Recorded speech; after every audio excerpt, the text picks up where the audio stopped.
시청자 여러분 안녕하십니까? 올레길을 걸으면서 우리가 무심코 지나쳐버렸을 제주의 역사와 문화의 가치를 찾아 떠나는 제주의 가치 재발견입니다. 오늘도 제주의 곳곳에 숨겨져 있는 제주의 가치를 찾아서 안내해 주실 박경훈 작가 모셨습니다. 안녕하십니까? 안녕하십니까?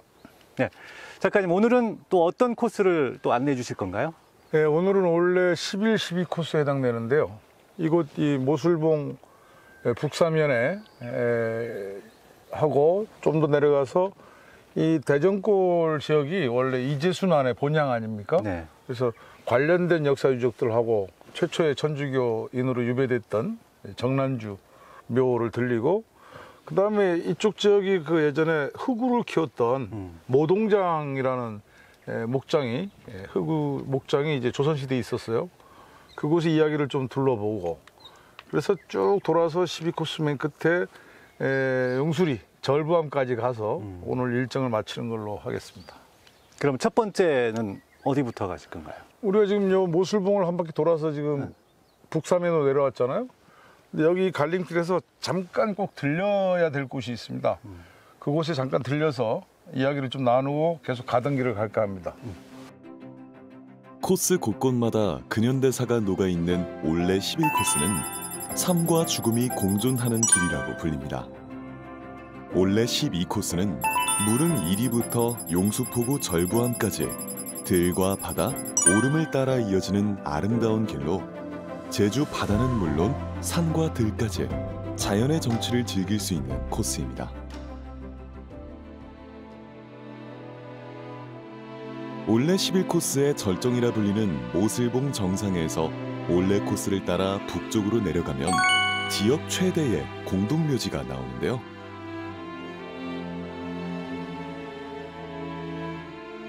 공동묘지 길을 따라 조금만 더 내려가면 까만 오석으로 된 표석이 눈에 띕니다. 이 공동묘지에는 과연 어떤 역사가 잠들어 있을까요? 네, 여기는 딱 봐도 공동묘지 같은데 여기로 안내해 주실 특별한 이유가 있을까요? 여기는 그 우리 이재순환, 예, 1902년 신축항쟁이란 말 많이 들었죠. 그렇죠. 그 이재순환의 대표적인 장두였던 이재수의 예, 어머니의 묘가 있는 곳입니다. 그래서 여기 이 모슬봉 뒤에 대정읍 공동묘지 구역 안에 있는데 제주 역사에서 빼놓을 수 없는 네. 그러한 유적지라고도 볼 수 있죠. 이 설명을 해주시기 전에 뭐 이재수의 난, 네. 이재수 그 인물에 대해서 조금 다시 한번 설명을 좀 부탁드릴게요. 이재수 하면 우리가 이제 1901년에 제주도의 뭐 마지막 밀란이라고 얘기하기도 하는데, 그 천주교의 그 교단의 폐단과 그 다음에 고종 황제의 그 파견된 봉쇄관, 네. 세금 징수하러 온 봉쇄관, 강봉원의 세패, 세금의 폐단, 교패와 세패에 저항해서 온 제주도민이 들고 일어나 가지고 저항했던 마지막 그 왕조 시대의 그 항쟁이었죠. 그러니까 4.3 이전의 최대의 밀란이었는데, 그 밀란의 주인공 장두라 하는데, 그 장두가 이재수, 오대현, 강호백 세 사람이었습니다. 네. 그 중에 가장 어리지만 가장 대표 장두였던 분이 바로 이 이재수라는 이 대전골의 이제 청년이었죠. 그래서 그 청년이 나중에 이걸 주도해가지고 관덕정에서 이러한 세패 교패에 반대해가지고 제주성을 무너뜨리고, 거기에 이제 한 300여인의 당시에 그 저항했던 세력들을 척살하고, 그 스스로는 장두 셋은 이제 한양으로 서울로 압송돼가지고 거기서 재판을 받고, 아주 부당한 재판이었죠. 그걸 받고 형장의 이슬로 사라집니다. 그래서 몸도 못 돌아왔죠. 제주 영웅이라는 호칭이 붙었지 않습니까? 네. 뭐 특별한 이유가? 그러니까 여기 지금 자리가 제주영웅 이재수 모 송씨묘예요. 네. 그러니까 이 작은 비석이지만 예. 이 비석 안에 함의된 바가 되게 크다는 거죠. 여기 이제 뒤에 보면 소화 15년, 그러니까 1940년이죠. 네. 40년에 안인보, 그러니까 안성, 인성, 보성 삼리일동이라고 돼 있어요. 세운 사람이. 그러면 이 안성, 인성, 보성은 대전골이잖아요. 대전골의 주민들이 이재수 모친 아들을 앞세운 부모죠. 대정 고을을 이루는 세 개의 마을 인성, 안성, 보성리 주민들은 도탄에 빠진 제주 민중을 구하기 위해 스스로 목숨을 던진 장도 이재수를 기리며 그의 어머니 송씨 묘에 제주 영웅이라는 호칭을 새겼습니다. 제주 영웅으로서의 이재수에 대한 역사적 평가는 오늘날 후손들에게 이어지고 있습니다. 이 옆에 지금 보이는 저 표석은 2021년 12월 달에 신축항쟁 120주년 기념사업회 세운 거예요. 그래서 여기도 이제 보면 이 송씨묘에 대한 설명을 쭉 넣어놨어요. 그런데 이 비석에 대한 내력 중에 우리가 좀 기억을 해야 될 게 그 이재수의 누이가 있었어요. 이순옥이라고. 그분이 이제 이재수 실기라는 책을 1932년에 펴냅니다. 그래서 그 이재수라는 대한 이런 이야기들을 담아가지고 자기 오래비의 그 억울한 죽음 이런 것들을 세상에 알리고자 의미 있는 죽음을 알리고자 구술한 것인데 그 책에 어머니의 얘기를 전하는 게 있어요. 저기 보면 써 있죠. 유명무실한 제주 목사의 비석은 곳곳마다 세워졌건만 어찌하여 도탄에 빠진 일반 백성의 원을 풀며 인정을 펴준 나의 아들의 비석은 없으며 이재수전이라 하여 내 아들의 행적 잡지는 사람마다 받아 읽는 말이 있지만 그 사람들이 어찌하여 내 귀 밑에서는 읽어 알려주지 않느냐. 지금 나의 사랑하는 내 아들이 이 세상에 살아있나 죽어있나. 내 아들을 내가 죽어 하늘나라로 돌아가면 만나볼 수 있을까. 답답하다 이 세상 사람들. 나의 아들을 아무 죄도 없이 어디로 보내어 나의 간장을 끊는고. 자식을 잃은 어머니의 마음과 그 널린 게 비석들이고 그 수많은 위정자들의 건 있지만 진짜 민중들을 위해서 목숨을 바친 내 아들의 비석 하나 없느냐라는 애통함이 남아있어요. 그런 측면에서 우리가 지역에서 민중을 위해서 목숨을 바치거나 이런 역사의 주역들이 됐던 분들을 전승하지 않으면 한 세대가 또 두 세대가 지나기 전에 금방 망실된다는 걸 우리가 또 느낄 수가 있죠. 그래서 제가 굳이 원래 코스에서 약간 벗어났지만 이곳을 소개하고자 하는 것은 1940년 이 대전골 사람들이 이재수를 어떻게 평가했는지 네. 그거를 한 번쯤 눈여겨보고 가시라. 이렇게 해서 이곳에 왔습니다. 신축항쟁은 반봉건 반외세의 가치를 들고 일어선 민중봉기라는 점에서 역사적 의의가 있습니다. 장도 이재수의 업적은 오랜 시간이 흐른 뒤에도 영화와 소설 등의 작품으로 재구성되며 세상 사람들에게 널리 알려지고 있습니다.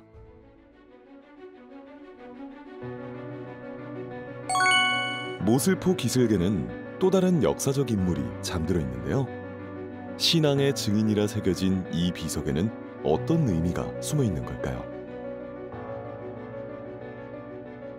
네, 저희가 두 번째로 멈춰선 이곳 역시 묘지입니다. 네. 신앙의 증인 정난주 마리아의 묘라고 써져 있는데요. 네. 이분은 또 제주 역사에 또 어떤 흔적을 남기셨을까요? 제주 역사라기보다는 천주교사에서는 아주 중요한, 왜냐하면 제주도 최초의 천주교 신앙인이거든요. 네. 그런데 여기뿐이 아니세요. 그래서 우리가 보통 정난주라고 이제 이름이 붙었는데 원래 본명은 정명련입니다. 이분의 세 분의 삼촌이 있었는데 네. 정약종, 네. 정약전, 정약용. 네. 이 중에 몇 사람 다 이름 들어본 분이죠. 정약종, 정약용, 정약전은 조선 후기의 학자이자 천주교도인입니다. 이에 영향을 받은 정난주는 어렸을 때부터 천주교리를 배우며 자랐는데요. 정약종에게 학문과 교리를 배운 황사영과 혼인을 하며 둘은 천주교도인의 길을 함께 걷게 됩니다. 그런데 바로 이 천주교가 탄압을 받기 시작하면서 회오리에 몰리고 집안 하나가 멸민자를 당할 정도로 이렇게 피바람이 부는데 처음에 이제 정조대왕이 살아있던 시기에 일어난 게 신해박해라고 해서 네. 그 박해 때는 그래도 관대했어요. 관대했는데 그 10년 후에 일어난 신유박해 때는 이 천주교를 사교로 규정하고 순조 때죠. 본격적으로 탄압을 시작해요.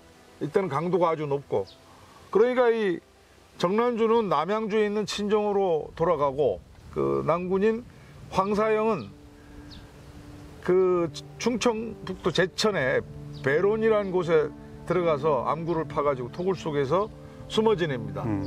근데 그 숨어 지내는 동안에 북경에 있는 천주교 주교인 구배야 신부에게 이제 이 조선에 네. 탄압의 실상을 알리고 여러 가지 조치를 해줄 것을 요청하는 그 장문의 편지를 써요.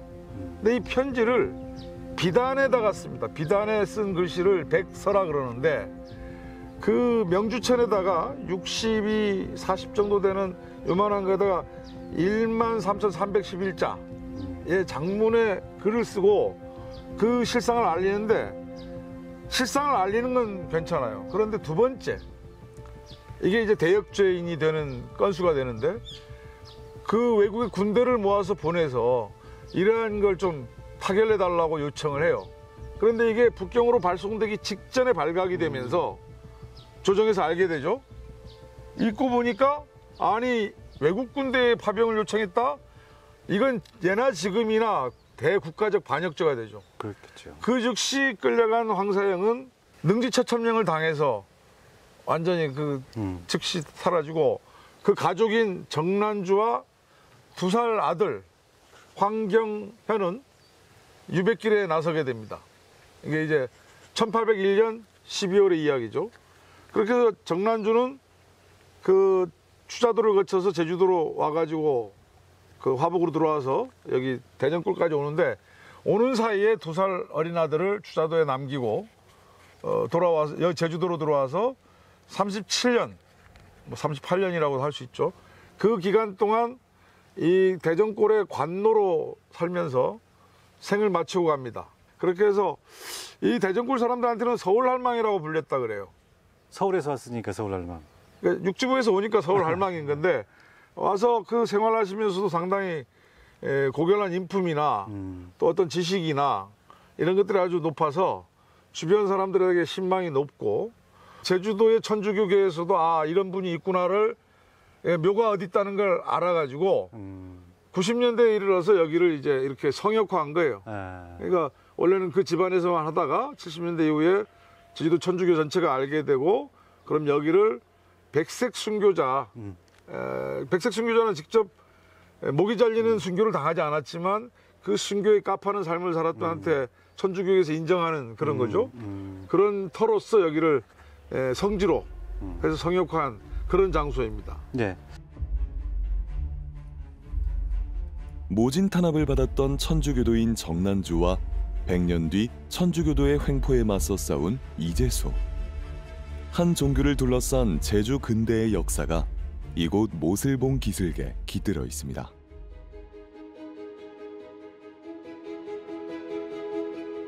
제주 신당은 제주인의 삶이 녹아있는 마을 공동체 문화의 근원입니다.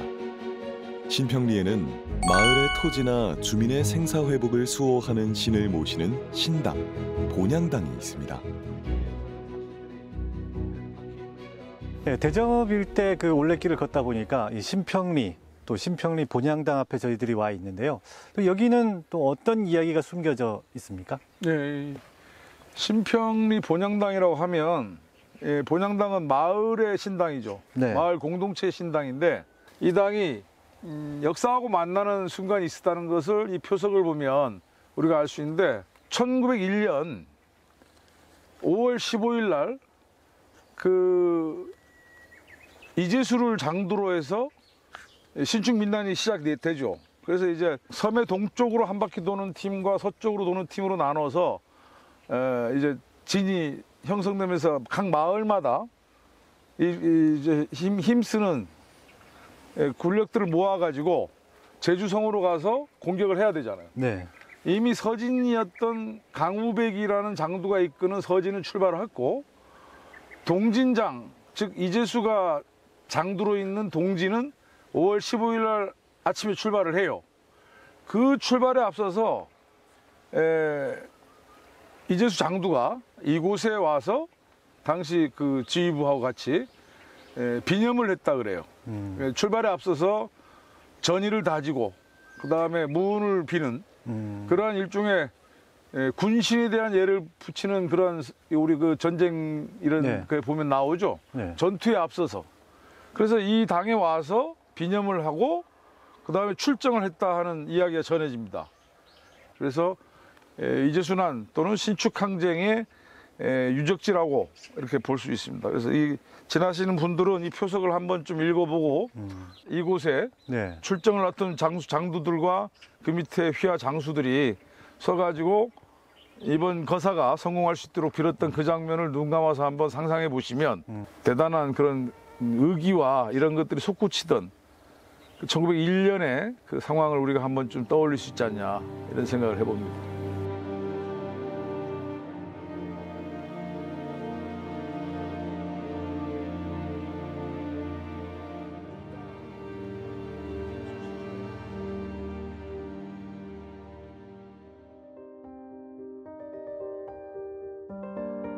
제주의 허파라고 불리는 곶자왈. 나무와 덩굴, 암석 등이 뒤섞여 제주만의 여러 식생과 독특한 생태계가 살아 숨쉬는 곳입니다. 그 중에서도 무릉 이리에 위치한 한수기 고제는 가슴 아픈 역사의 잔재가 남아 있습니다. 뭐 여기가 한수기 곳인 거죠?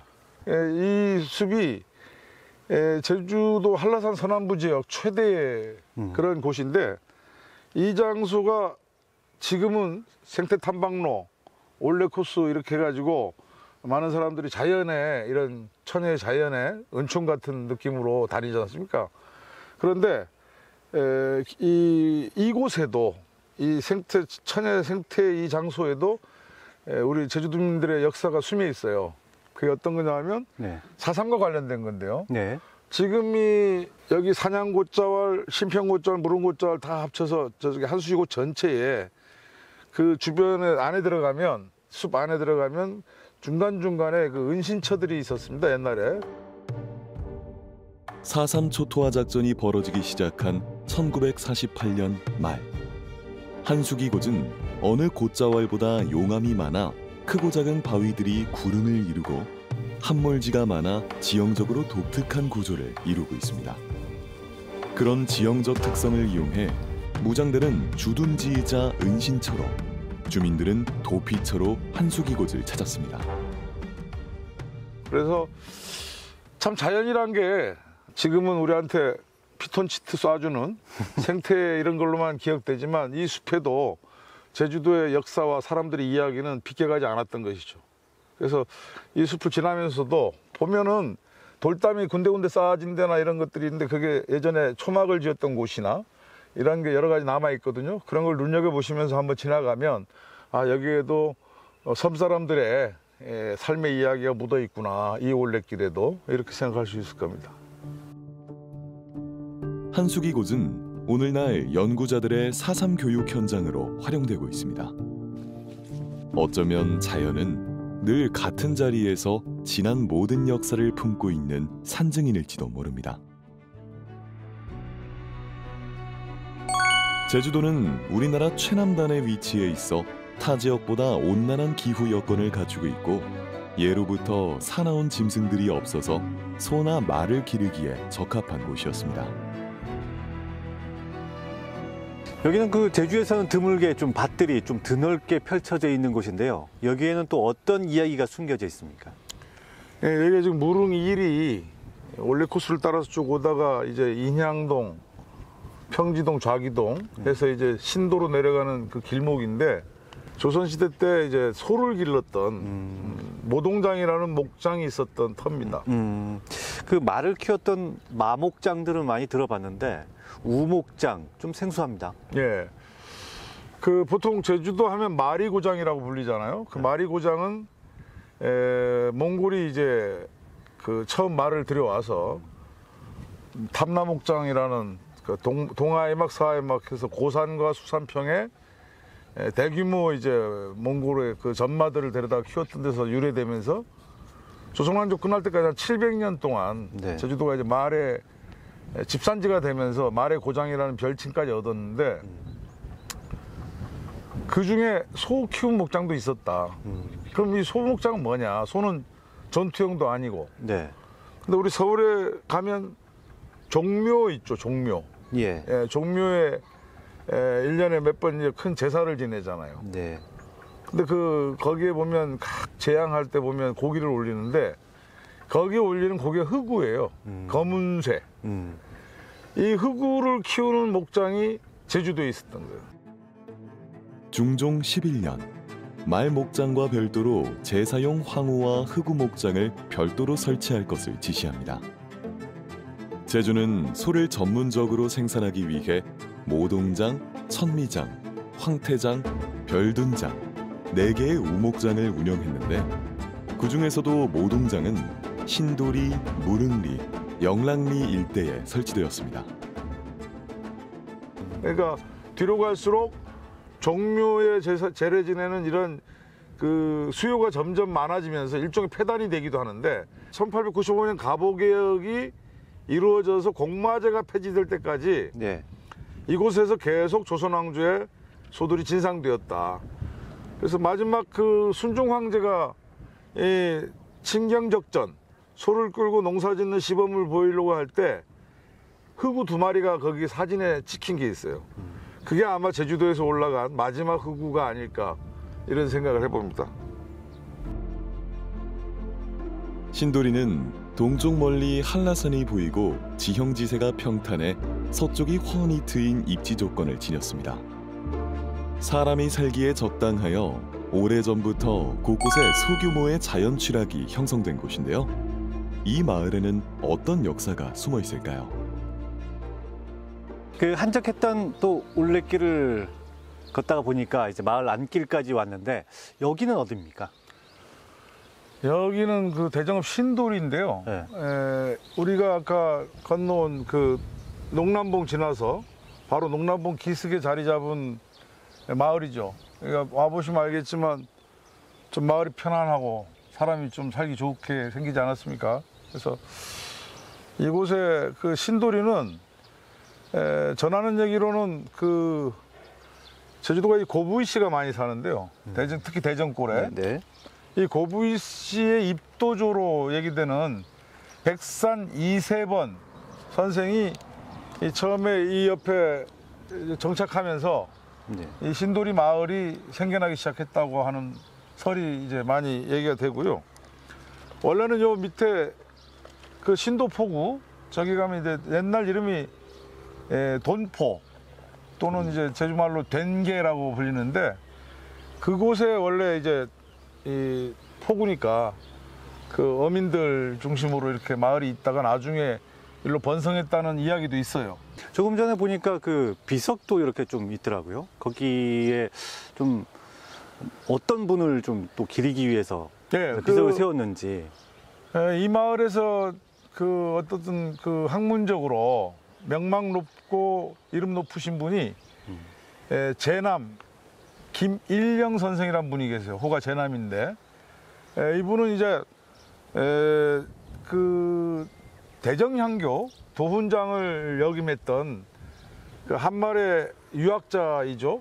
그래서 1936년에 돌아가시게 되는데 이분이 이제 예를 들면 산남지방 중에서도 이 서남부 지역에 아주 유명한 큰 훈장님이셨어요. 그래서 여기 원래 이 신도리 태생인데 이게 신도 포함해서 저쪽 남쪽에 의귀, 예촌, 그 다음에 산 북쪽에 이제 귀덕, 신창, 조수, 고산 이 부근을 다 망라해서 후학들을 많이 배출해낸 아주 큰 유명하셨던 그 훈장님이셨습니다. 이분의 동생 김일래 선생도 또 유명해서 이분은 제주시 그 무둔의 용강리죠.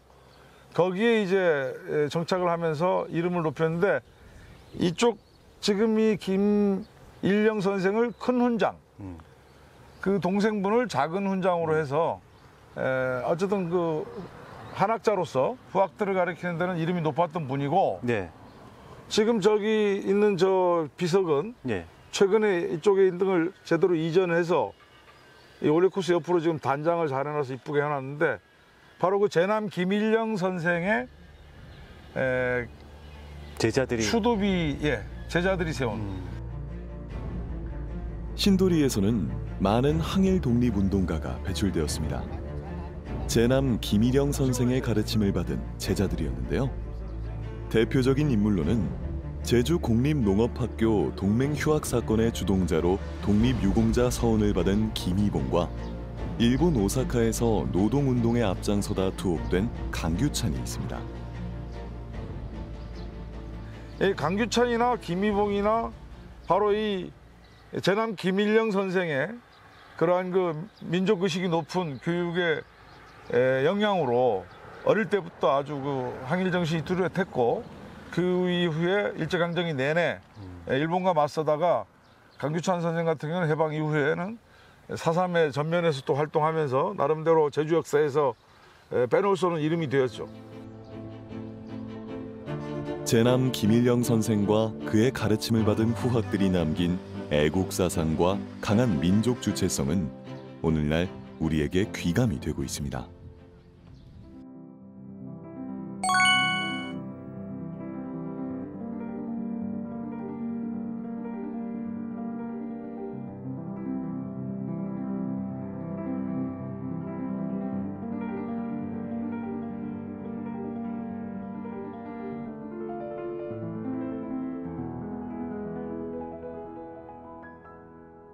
네, 여기가 뭐 그 유명한 자군의 포구지 않습니까? 네. 네. 그러면 여기에 와서 조금 눈여겨봐야 될 부분이 있다면 어떤 게 있을까요? 여기가 유명한 건 이 차기도 가장 가까운 선착장이고 여기 지금 유람선도 여기서 출발하기 때문에 그런데 이 차기도를 보기 전에 요 옆에 보시면 지금 그 등대가 하나 서 있죠. 네. 우리가 생각하는 그 산지 등대나 우도 등대나 이런 등대하고는 좀 다르죠. 뭐 우리 이 프로그램을 통해서도 여러 군데서 이걸 얘기한 적이 있는데 도대뿔이라고 부르죠. 네. 도대뿔은 일제강점기에 세워진 그 포구의 작은 등대라고 보면 돼요. 근데 그때 얘기 들어보면 1941년에 이걸 만든 게 우리 제주도 석공이 만든 게 아니고 일본인 석공 사가와한테 맡겼다 그래요. 사가와라는 일본인한테. 그때 맡긴 이유가 이 사가와라는 석공이 일본 본토에 있을 때 이게 일본식 등대잖아요. 네. 여러 군데 이런 도대를 만들었던 것 같아요. 그래서 그런 경험을 갖고 있으니까 훨씬 더 잘 만들게 했던 건데 그래서인지 형태도 일본에 있는 도대뿔하고 가장 유사해요. 도대뿔은 물자와 사람을 실어 나르는 배가 야간에 운항을 할 때 몇몇 기착지에 세워져 불빛으로 야간 백기를 알리는 역할을 했습니다. 시간이 지나서는 마을 배들의 안내를 위해 쓰이다가 70년대 전기 시설이 들어오면서 도대뿔은 형태만 남은 채 역사 속으로 사라지게 됩니다. 어쨌든 일제강점기에 그 만들어진 산물이지만 어쨌든 근대문화유산으로서의 나름대로 가치가 충분히 있습니다. 그런데 어쨌든 이게 지금도 그 자리에 그대로 남아 있어서 네. 우리가 지나간 역사의 흔적을 좀 볼 수가 있다. 네. 그래서 이 자군의 등대를 도대를 한번 눈여겨 보실 필요가 있다. 이렇게 생각합니다.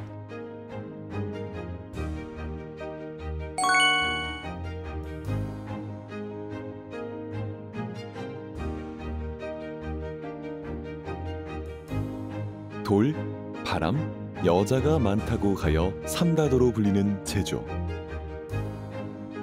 화산섬인 제주는 돌문화가 발달해 곳곳을 둘러보면 돌담, 돌무더기, 돌탑과 같은 조형물을 흔히 볼 수 있는데요.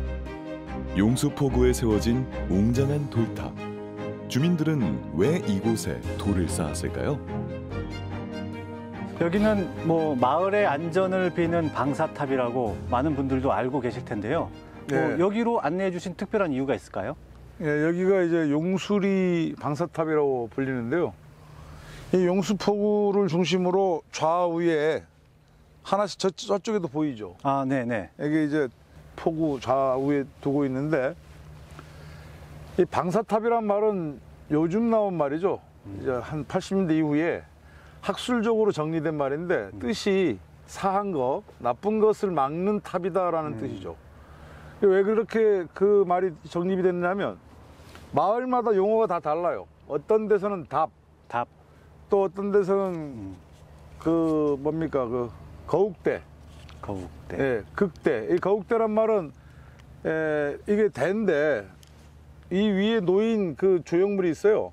그게 이제 돌까마귀, 이런 걸 갖다 해서 까마귀 거욱이라고 그러는데, 그래서 이제 거욱대라고 그러기도 하고, 그래서 용어가 다 틀리니까 이걸 연구하는 학자들이 이제 다 보니까 나쁜 기운을 막는 비보용 탑이다 해서 방사탑이라는 명칭을 써서 지금은 많은 사람들이 방사탑으로 알려지고 있는데, 마을에서는 그 용어를 안 쓰죠. 그래서 어쨌든 간에 여기 있는 탑의 이 별칭이 매조제기 탑이라. 매조제기. 예, 매조제기가 제주도에서는 뭐가 툭 튀어나오거나 이렇게 솟아오는 걸 조지렉이 올라왔다 하잖아요. 그래서 여기도 보면 지대가 지금 도로가 놓여서 그렇지만 이게 툭 튀어나온 바닷가예요. 그래서 매조제기 탑이라고도 해요, 이 동네는. 그런데 여기는 이 옆에 아마 물 나는 데가 있는데 그게 화성물인 모양이야. 그래서 이 왼쪽에 있는 탑은 화성물탑이라고도 불리고, 화성물탑. 예, 저쪽에 있는 저 우측에 있는 저 탑은 세원탑이라고 불리는데, 그 원은 이제 우리 바다에 있는 원땀이죠. 그 원땀인데 원을 새로 조성해서 아마 그 세원이라는 이름이 붙은 것 같은데, 거기 옆에 있다 해서 저건 세원탑, 요거는 지금 화성물탑 이렇게 부르죠. 마을 주민들은 방사탑 안에 쟁기, 멍해와 같은 농기구를 묻어서 쇠의 강한 기운을 통해 애군을 막을 수 있다고 믿었습니다. 방사탑은 나쁜 것이 들어올 수 있는 허한 곳에 강한 것을 묻어 악한 것으로부터 보호하고자 하는 비보 풍수의 대표적인 산물로 남아 있습니다. 방사탑을 쌓은 이후로 용수마을 바다에 해난 사고가 줄어들었다는 주민들의 이야기가 전해 내려옵니다. 마을의 무사 안녕을 바라며 하나하나 쌓아올린 돌들이 정말 마을 사람들의 염원을 들어준 것일까요? 방사탑이 여러 군데 있지만 여기 용수리 방사탑은 예전부터 그런 것 때문에 많이 유명한 탑이에요. 꽤 스타예요, 이게. 방사탑 중에서는. 그래서 가다가 한 번쯤 고개 돌려서 들려서 가시면 좋을 것 같습니다.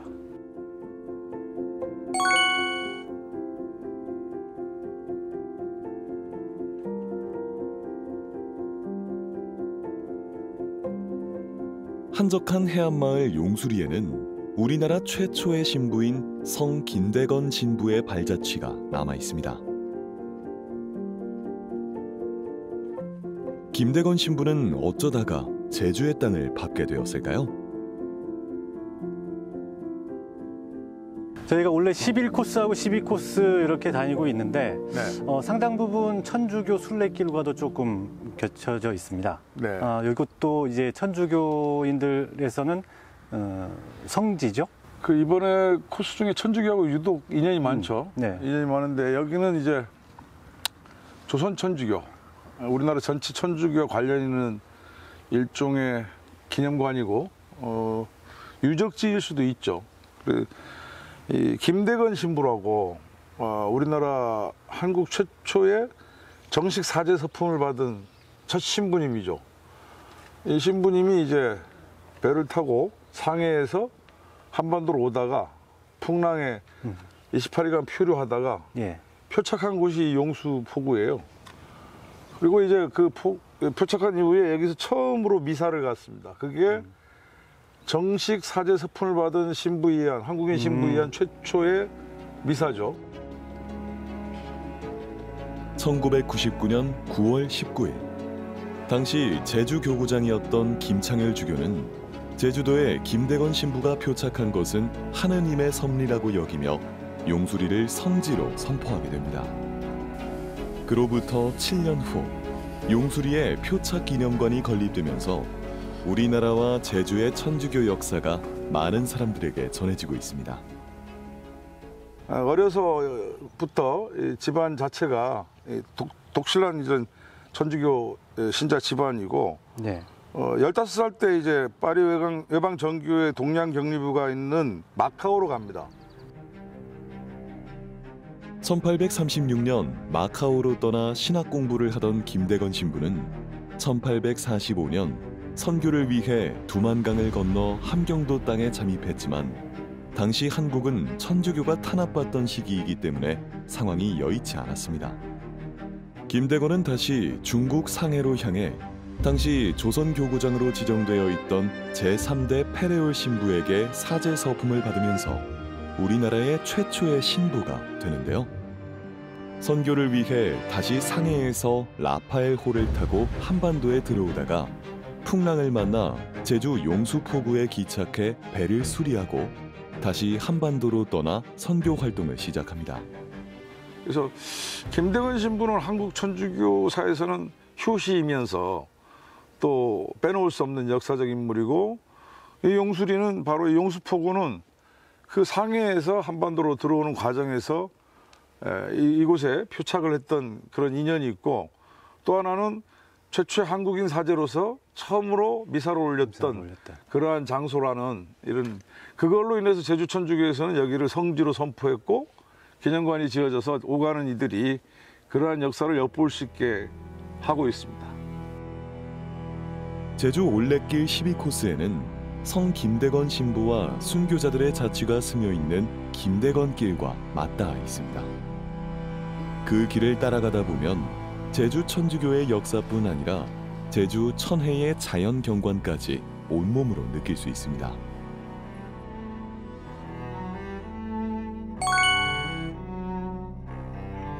용수포구 옆에는 나무들로 우거진 절벽바위가 있습니다. 제주 특별자치도 기념물 9호로 지정된 이 바위에는 한 여인의 애절한 사연이 깃들어 있습니다. 제주 올레 12코스 마지막 그 소개해 주실 장소에 와 있는데 여기는 어디입니까? 여기는 용수리 포구 맨 안쪽에 있는 절부암이라는 곳에 와 있습니다. 절부암, 그 뜻은 또 뭘까요? 원래 이 동네 이제 이 고씨 부인과 남편이 강사철이라는 두 부부가 살았는데 상당히 그 찢어지게 가난했어요. 그래서 그 남편 강사철이 동네 어른 두 분하고 저기 차기도가 죽도라고도 불린다 했었죠. 예. 거기 대나무를 베어다가 죽세품이라도 만들어서 바구니라도 만들어서 생계를 이어갈까 해서 나무를 베러 갔는데 대나무를 베고 나오다가 풍랑에 휘둘려서 셋 다 목숨을 잃어요. 그런데 문제는 그 둘의 그 같이 간 두 분의 시신은 떠올랐어요. 그래서 시신이라고 찾았잖아요. 그런데 이 고씨 부인의 남편 강사철의 시신은 끝내 떠오르지 않아요. 그래서 여기서 목을 매서 이제 세상을 끝내는데 고씨 부인이 목숨을 끊은 사흘 후에 정확히 이 바위 밑에서 시신이 떠올라요.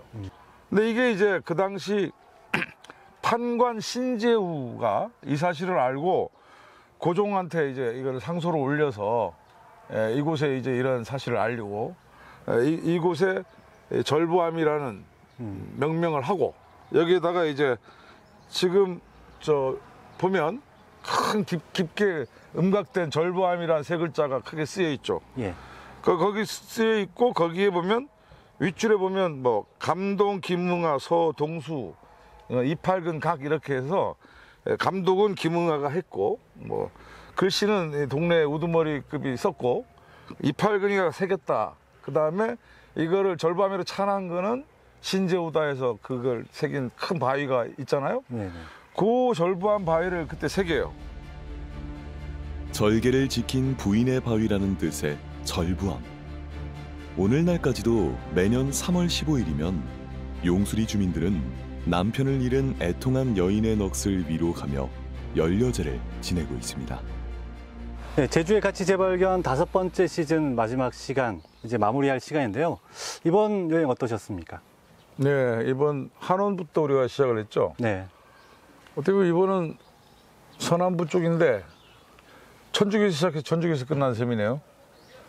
어쨌든 언제나 그 올레 코스를 걷다 보면 풍광도 중요하지만 이런 그 우리 발걸음이 채이는 제주의 역사, 문화 이야기들이 상당히 다채롭고 풍요롭잖아요. 네. 저도 이런 경험을 통해서 다시 한번 그것들을 돌아보면서 얼핏 잊어버릴 것 같은 것들을 이렇게 상기하는 효과도 있고, 그래서 저도 좋았습니다. 리마인딩 되는 그런 게 있어서 좋았습니다.